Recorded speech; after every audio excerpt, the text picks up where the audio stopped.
दोस्तों अलविदा। अलविदा दोस्तों।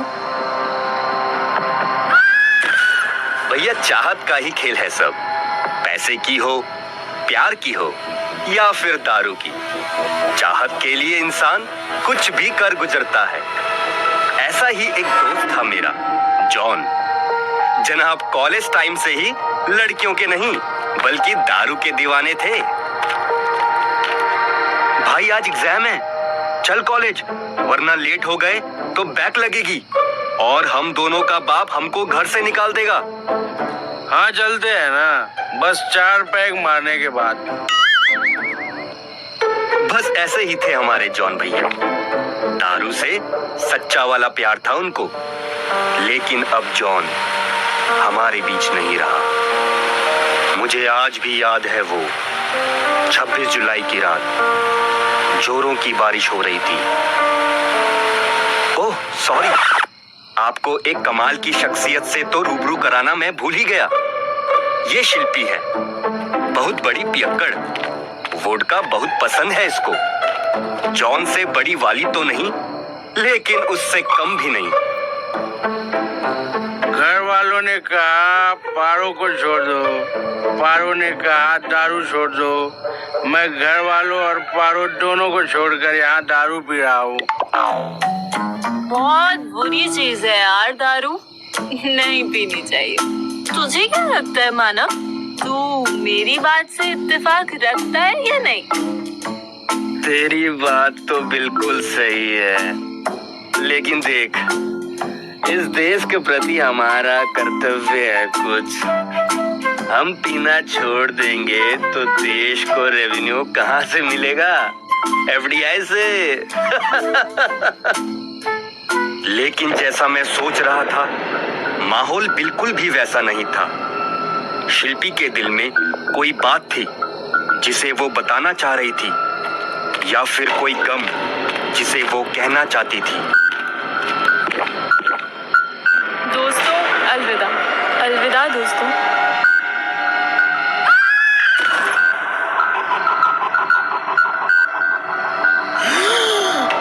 दारू का नशा उतर चुका था। शिल्पी की लाश सामने पड़ी थी। समझ नहीं आ रहा था कि क्या करें। उस हादसे को भुलाने की तमाम कोशिशें बेअसर थीं। जॉन तो मानो सदमे में था। अरे ना जाने क्या हो गया है, कुछ दिनों से बिन पिए चढ़ जाती है। अभी कुछ देर पहले यहाँ वोडका की 4 बोतलें रखी थी, न जाने कहाँ गायब हो गई। काहे चाचा, कहीं तुम्हारे ठेके पर भी उस चुड़ैल का दिल तो नहीं आ गया? सुना है वोडका की बड़ी शौकीन है, पानी सोडा कुछ नहीं मिलाती, सीधे बोतल मुंह से लगाकर घटाघट पी जाती है। शहर भर के 12 ठेके खाली कर चुकी है। क्या पता अगला नंबर तुम्हारा हो।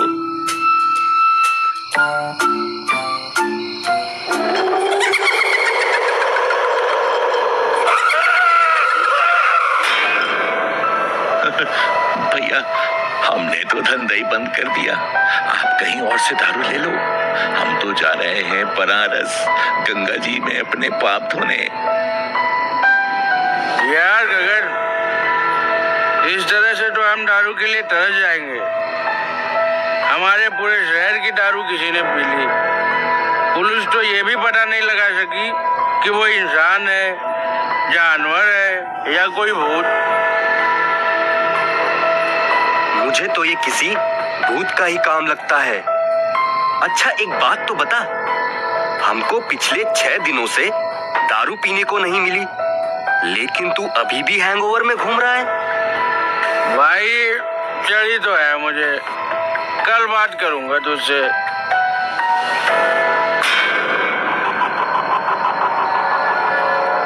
जॉन अपने घर चला गया और मैं अपने। लेकिन उस रात शहर में ठेके से नहीं बल्कि नेता के घर से दारू चोरी हुई। नेता तो डर के मारे कांप रहा था, लेकिन पुलिस ज्यादा हरकत में आ गई। नेताजी के घर की तलाशी ली गई तो करोड़ों रुपयों के ब्लैक मनी के साथ एक आईडी प्रूफ भी बरामद हुआ। टीवी पर आ रही न्यूज में जब उस आईडी प्रूफ पर मेरी नजर पड़ी तो मैं दंग रह गया। जॉन की आईडी? लेकिन ये कैसे हो सकता है? अभी शाम को तो वो मेरे साथ था, फिर घर निकल गया था। कहीं वो किसी मुसीबत में तो नहीं? कॉल करता हूं उसे। जॉन तू कहां है? और तेरी आईडी उस नेता के घर में कैसे पहुंची? यूं तो हम भी जानना चाह रहे से कि इसका आईडी कार्ड हड़क के करे था। यो तो गधे का मूत पिए नशे में चूर से। तू ही हमारे सवालों के जवाब दे दे। यो हड़क के करे था। मुझे समझ नहीं आ रहा था ये सब क्या था और क्यों था। मैं जल्दी जल्दी जॉन के घर पहुंचा। मेरी ओर के देखे है, तेरी बहू लागू सू। चल तावड़ी तावड़ी बता दे, इससे पहले तेरा पिछवाड़ा बंदर ढला लाल कर दूं। इंस्पेक्टर साहब, ये मेरा दोस्त है और शाम को मुझसे मिला भी था। बाकी मुझे कुछ नहीं पता। मैं तो सीधा अपने घर चला गया था। आप चाहो तो मेरे घर वालों से पूछ लो। इस बार दारू नेता की थी, इसीलिए पुलिस इतनी आसानी से तो नहीं छोड़ने वाली थी। बस टेंशन इस बात की थी कि जॉन इस सब में कैसे फंस गया, और जॉन की वजह से मैं भी फंस गया था। अब तो बस जॉन ही होश में आकर कुछ कर सकता था। कहाँ हूँ मैं? इधर कैसे आया? इंस्पेक्टर से ज्यादा जॉन के सवाल थे। जॉनी, जॉनी, बोल साले। हाँ जी। हाँ जी। पी है तन्ने? ना जी। झूठ बोला है के? वो रात हमें वहीं लॉकअप में ही बितानी पड़ी। रात होते ही जॉन उठा और सलाखें तोड़ने लगा। उसने सलाखों के बीच गैप किया और निकल गया। पुलिस वाले सो रहे थे, मैं भी पीछे दौड़ा। भाई कहाँ जा रहा है? हम कभी नहीं है, हम कभी नहीं है, हम कभी नहीं है, हम कभी नहीं है। भाई एक बार ये निपट जाने दे, तू जितनी कहेगा उतनी पिलाऊंगा। जॉन ने मुझे धक्का दिया और आगे चल दिया। सामने एक घर में दरवाजे को तोड़कर घुस गया और कबर्ड में रखी वोडका की बोतलें निकालकर पीने लगा। जिस तरह से जॉन दारू पी रहा था, उसे देखकर किसी की याद आ रही थी। जॉन को जैसे कुछ हो गया था, कुछ अजीब, जैसे वो किसी के बस में हो।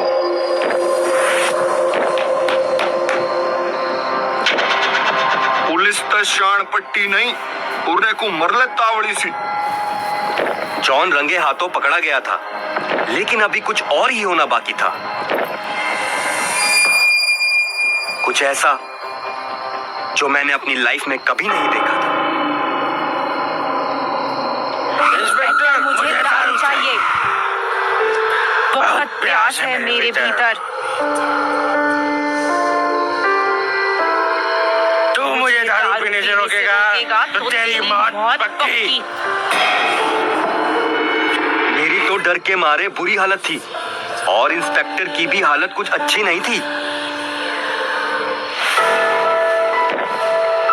लेकिन अब मैं पूरा माजरा समझ चुका था। जॉन, तेरे बचने का कोई उपाय नहीं से। अपने आप को कानून के हवाले कर दे। रुको इंस्पेक्टर, ये जॉन नहीं शिल्पी है। हाँ, हमारी शिल्पी, जो हमसे 6 महीने पहले बिछड़ गई थी। शिल्पी, तू ऐसे क्यों बन गई? तू क्यों भटक रही है? घर वालों ने कहा दारू छोड़ दो, मैंने घर वालों को छोड़ दिया। फिर दारू ने कहा दुनिया छोड़ दो। अब भगवान कहते हैं दारू छोड़ दो। क्या करूं यार, क्या करती मैं? मेरे घर वालों ने पाई पाई जोड़कर मुझे यहाँ पढ़ने भेजा था। गलत संगत में पढ़ने की वजह से मैं फेल हो गई और दारू के चक्कर में पड़ गई। घर वालों को क्या मुंह दिखाती, तो मैंने खुदकुशी करना ही सही समझा। मैं हूँ बहुत बड़ी पियक्कड़, नहीं छूटती दारू मुझसे। मेरा लिवर पहले ही खराब हो चुका था, इसलिए मुझे मरना पड़ा। लेकिन अब जॉन के शरीर में कुछ नहीं बचा है, इसलिए मैं उसका शरीर खत्म करने जा रही हूँ। शिल्पी जॉन के शरीर को उड़ाकर छत पर ले जाती है और पहले की तरह वो कूदकर आत्महत्या कर लेती है। खैर, अब तो शिल्पी और जॉन दोनों के लीवर तबाह हो चुके हैं और पुलिस ने तो वो केस क्लोज कर दिया है। और मैं अकेला। बस दो ही दोस्त हैं मेरे, जॉन और शिल्पी।